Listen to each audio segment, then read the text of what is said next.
Hey guys, I wanted to talk about my lung cancer symptoms. My name is Aurora Lucas, and I was just 28 years old when I was diagnosed with lung cancer stage 3A with the EGFR exon 19 mutation. Whew. When people ask me what my symptoms are, I actually had quite a few. And in the beginning, the first sign was that I had noticed was chest pain. It was 3 days after I bought my first house, and I thought it was stress. I called my sister to tell her, hey, like something feels weird with my body. There's some sort of chest pain. And she said, well, maybe you should go to the emergency room. And I said, no, because it's $250. I had just bought my first house, and bills were top of mind. And so we sat on the phone together, and she said, okay, maybe it's stress, maybe it'll go away. That was August 14th, 2021. And about a month later, the symptoms that I had was that I had extreme backache. I would wake up in the middle of the night, it would hurt. I had extreme fatigue, and fatigue meaning tired. This is not like you live in the United States capitalism tired, which I thought it was. I thought it was, yeah, just because I was tired and like living in the US, right, overworking myself. But I actually had to ask my husband, like, hey, could you pick me up from work because I'm falling asleep on the wheel? I couldn't even drive myself home, you guys. So I had backache, fatigue, and then it was a month after the first initial symptom that I had chest pain. I said, something's wrong. I actually was a school teacher as well. Also, I was coughing already. And so I left my school. I left teaching early at around 11 a.m. And then I went to the ER by myself because my husband was working. I said, okay, let's do this. And about 2 hours later, I actually did like the test. They did the heart one. I forgot what it's called. And then I did the CT scan. And I remember the lady sitting down, and she said, hey, we found something with your heart. And I said, what? My heart? I was 28 years old, completely healthy, okay? I didn't really go to the doctor prior to this. She said, you have something called Wolff Parkinson's White syndrome. I said, who is that? And she said, it's probably some dude that discovered what it is. It just means that there's an extra electrical pathway, and we're quite concerned. Is it okay if we admit you? And so they did. I said, it's fine, you can admit me. And once I was in the hospital, there were residents following the doctor, and they actually came back and said, there's a finding in your CT scan. There's like this little nodule, but nothing to worry about. Maybe it's an infection. Maybe it's tuberculosis. What is your travel history? They made me list the 29 countries that I've been to because I was like, do you really want to know each one? I was like, I just came back from Mexico this summer, and then I went backwards because guys, I've traveled extensively, so I told them all of it, and they said, well, maybe it's tuberculosis because you grew up in the Philippines. And I said, that can't be because I got treated for all of that upon coming to this country. All of that, I just remember like taking medication, taking test after test when me and my mom and my sisters immigrated. So I was like, okay, like I knew in my heart something was off. There was a resident, she just looked at me straight in the eye with like sympathy. She was the only one, right? I remember she looked at me straight in the eye, but she didn't say anything. And I know it must have been liability. She can't tell me, I think this might be cancer because, politics and rules. And she can't just tell me that straight up. If, if it was just a feeling, right? We got to go evidence based. So, yeah. And everything's still fine. I'm still in my little bubble. I was like, I got insurance. I'm going to be fine. I'm young. That was what was in my head. And so they said, Aurora, we can't have you stay longer here and do the test. You gotta do follow-up testing, which is a PET scan, and then you gotta go meet with a heart specialist.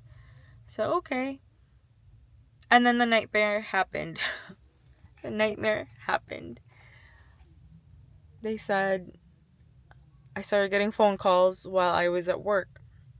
And they said, hey, you actually can't do the follow-up here because it's not with your insurance. And I said, what do you mean? Like, they were like, oh, like, our hospital is not listed in your HMO insurance. And I said, okay. Well, could you call the doctor to approve all of the stuff? They said, we've been trying. He doesn't pick up, blah, blah, blah. I said, okay.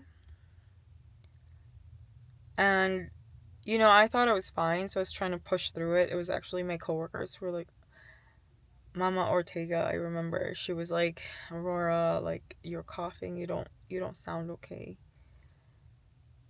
So then, as I'm waiting, right? I'm waiting because my PCP said I had to wait for like the approval and stuff. I actually went back to the ER and I begged, the doctor was like, the blah, blah, blah, blah, blah insurance. And I begged her, I was like, I don't feel good. Could you please help me? And I looked her straight in the eye. I was like, it's so painful, like this chest pain, it won't go away. My back hurts. I was just telling her everything. And yeah, the symptoms that I had, because it's such a long story, you guys. I have my original video, it's about 22 minutes with all of the details. I remember just like it kept getting worse and I kept getting ignored. My PCP, my first visit with him, let's backtrack before the ER. I actually met with him and he said, oh, you look great. Go home, boil some water, and add some honey.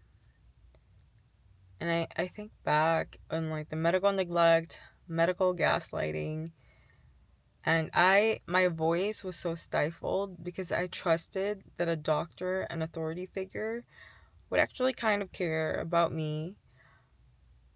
And I remember my voice did try to speak up,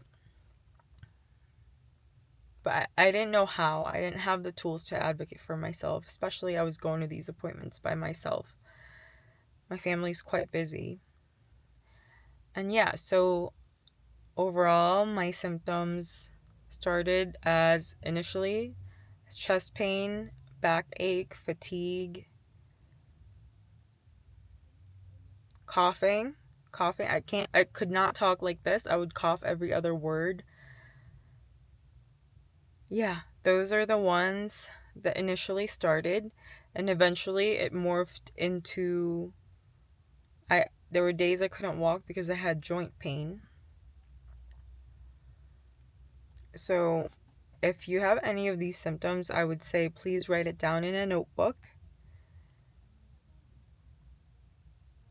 Document everything. I wish I had documented everything, every appointment, and I had known all of it.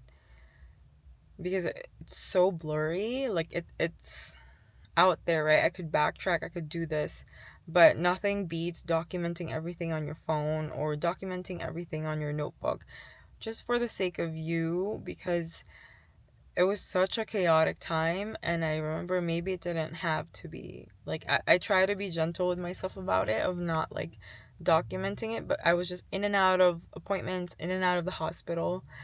And I would say another thing is, us immigrants, we try to be strong. We try not to make our families worry, right?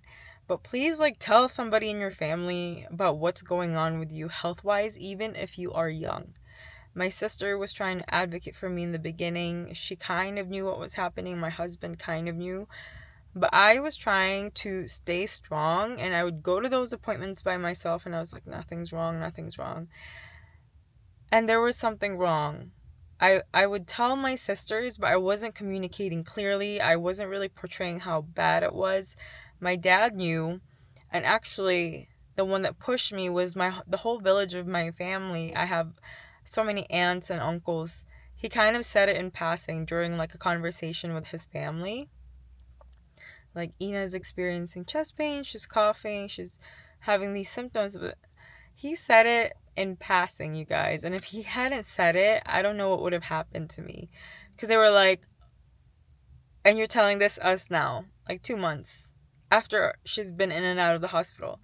They were like, no, they're not treating her well. Tell her to go to the ER today. Tell her to tell them she has chest pain, which she's had, but stay strong and not let her go home because she needs those tests.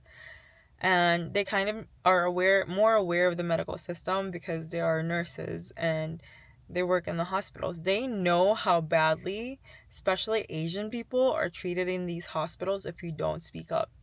They actually had to coach me and tell me, hey, you have to go in there, show up as if you know what you are doing. Don't show up as a weak person. But yeah, those were my symptoms. And that was my experience. I tried to make it as concise as possible. But that is just a snippet of the beginning of when the lung cancer symptoms were showing up and how I was treated in the medical hospital system, in the community hospital. All right, you guys, if you have any comments or have any questions, please type them below. And thank you so much.